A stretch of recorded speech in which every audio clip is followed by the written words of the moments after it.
Now, Ulster Unionist Assembly member David McNarry lodged an amendment today intended to strike a symbolic 1 penny off the budget, claiming there is a £1 billion black hole in the Executive's finances. The move was labelled a stunt worthy of Fawcett's circus by the DUP's Simon Hamilton, and both MLAs join me now. You're very welcome. So it's Fawcett's circus, and earlier we heard you referring to a roller coaster ride, David McNarry. Surely the whole thing is just a day of fun and activities because it doesn't signify anything. Whatever way you vote, this budget is secure because originally you agreed to it. Well, it's secure because the two main parties in the Cosy Coalition, the Sinn Féin DUP parties, will be voting for this. Just to clarify again, though, you did vote for it whenever it first came up. I'll come to that. We didn't vote. Well, let me deal with it now, OK? We didn't vote for what's on the table today. What's on the table today and what we voted for are two different things. What's on the table today is full of holes. Now, in reference to my amendment, I didn't put an amendment today. The amendment was on the marshalled list, but the Speaker didn't take it. The amendment, had it been taken, and the reason for presenting it, was purely symbolic. To say to the Finance Minister and to the DUP and Sinn Féin who are working together on this, look, we're under stress here. Surely to goodness we could talk about this. Surely you can see that there are problems. They're not willing to do that. Simon Hamilton, is it not time for a more fundamental reassessment of the spending priorities? No, I don't believe it is, and even more than me believes that it isn't. In fact, David's own leader, Sir Ed Gyamfi, was interviewed by yourself last weekend on the Politics Show. You put it to him that the programme for government and the budget were dead in the water. It's great to have your own questions thrown back at you, isn't it? Yes, but David did actually vote for this.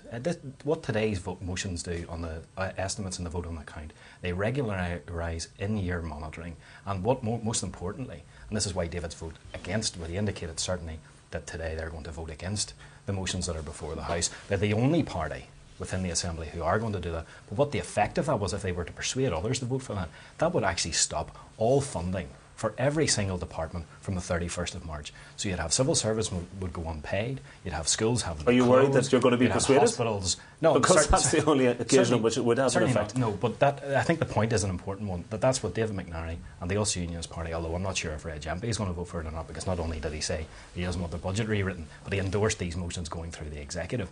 But the effect of it would be basically the halting of government. But it's not going to happen, though, is it? No, it's not. But I mean, I think it's important to note that that's what the Ulster Unionist Party are voting for. So he says symbolism, but in actual fact, it's just stunts. Yeah, well, of course it's not going to happen.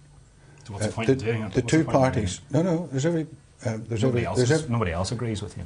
There's every point in that we are putting down a marker as to the errors that are happening in the Cosy Coalition. The two parties can railroad this through. They railroad most things through anyhow. Every party is agreeing, voting with us. Simon, I'm here to do an interview, OK? I'm not doing it with you. Well, I'm here to I'm here to answer my own questions, OK? In terms of what the Ulster Unionists will do today, I gave the unanimous view of the Ulster Unionist Assembly Group this morning to the Assembly, and that's our position. That's what we will be doing. We will not be supporting the Minister. Now, where we go from this is entirely up to the Finance Minister. He has gaping holes in his budget. I hope that perhaps they could be filled in. There are ways that they can be filled in, quite willing to discuss those with him, but he doesn't seem to show any enthusiasm to discuss them with us. Now, the only other thing perhaps is I see that they've discovered gold in Clontiberit, and maybe Peter's thinking of doing a raid down there and then getting some gold and putting it into Nigel's coffers. The only way they're going to fill these in. But isn't that the fact that, you know, to some extent you're denying that reality as well? There's a fixed block grant. You have to work within it. Today is simply about making sure that legally departments can continue spending the money, and your party has already signed up to the budget anyway. I have no problem in terms of the block grant. There's little we can do about it. What we're saying is that the management of that block grant, and in the circumstances that we are in today, the circumstances today are so vastly different than the circumstances there were when we adopted this budget. We're not going to change the budget, but if you have the budget there and you have the programme for government there, the shortfall is in the middle in terms of the delivery and the targets.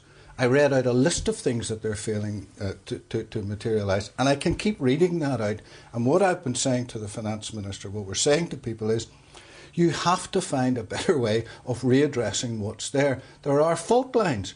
Now, what I'm hearing is there aren't any. We're on this for the long haul. We've got a 3-year plan. We've got 3 years of budget. And I'm saying that's just not on. You people want, are fighting to put the roof over their head. Businesses are trying to stay in business. And we're sitting up here as if we're in some sort of castle where nobody can get at us. We've got to show the people out there that we actually are on their side. Simon Hamilton, I mean, this is pretty confusing for the voters. We've got one party in government saying there's a £1 billion black hole, DUP saying, no, this is rubbish. I mean, this is not a small thing David McNarry is talking about. Either it's there or it's not. If we've got a big black hole like that, we might get sucked into it in the short term. I fear some people are falling into this black hole, but there certainly are pressures, and everybody acknowledges that there are pressures. Departments were asked to identify those pressures. They did. But what has happened is that instead of actually putting forward legitimate pressures, many departments put forward simply a wish list. And David has accepted every single one of those items on that wish list as being robust and valid. He hasn't tested the validity of them. He's taken them entirely on face value. Whenever you actually get down and scrutinise them, some of them are not the pressures that departments would say that they are. But what David and his party, in suggesting that we rewrite the budget and we rewrite the programme for government in order to address that, are basically saying is that some departments will have money taken off them and given to other departments.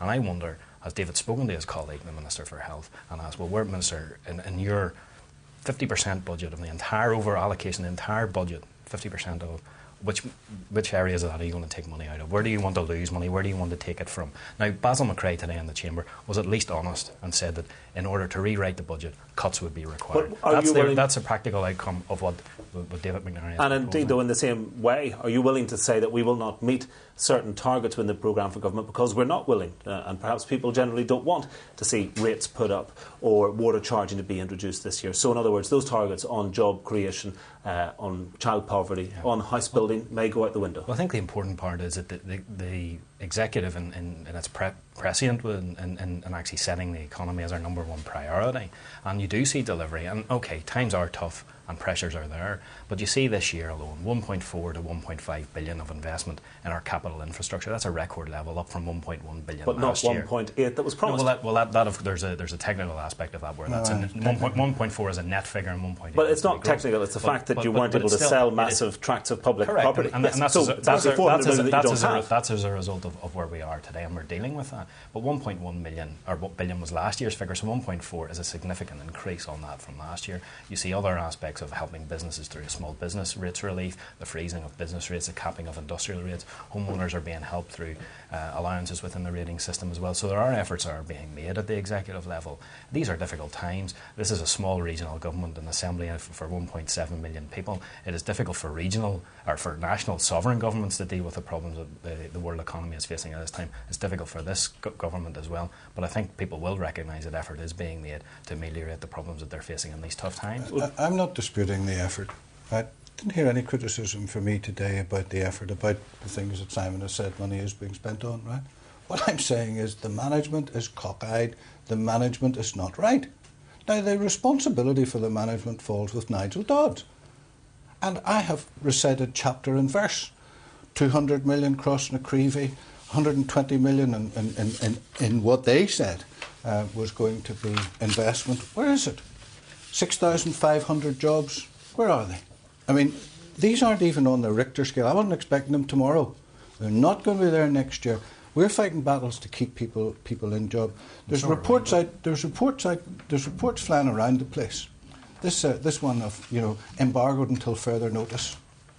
But people should. I unfortunately have to honour that embargo, right? But when it comes out, I'm quite clear because I have read it, but I can't talk about it. But when it comes out, maybe we'll have a chat. Okay. Because first opportunity you could be here. It will confirm what I'm saying. All David is suggesting. It comes from. Well, it's hard to talk about if you can't mention it. It comes from somebody who's had this specifically commissioned. But what I'm hearing here is right. Reg Empey says this. Basil McRae says this. The Ulster Union has said this. I want to hear what the DUP and Sinn Féin are saying. And no solutions. Nothing very quickly. The public and business recognise that there are investments going into key areas, including construction and infrastructure. And all David, whenever asked for his solution, is suggesting either a combination of cuts within departments, or silly stunts, untrue. or silly stunts like That's selling untrue.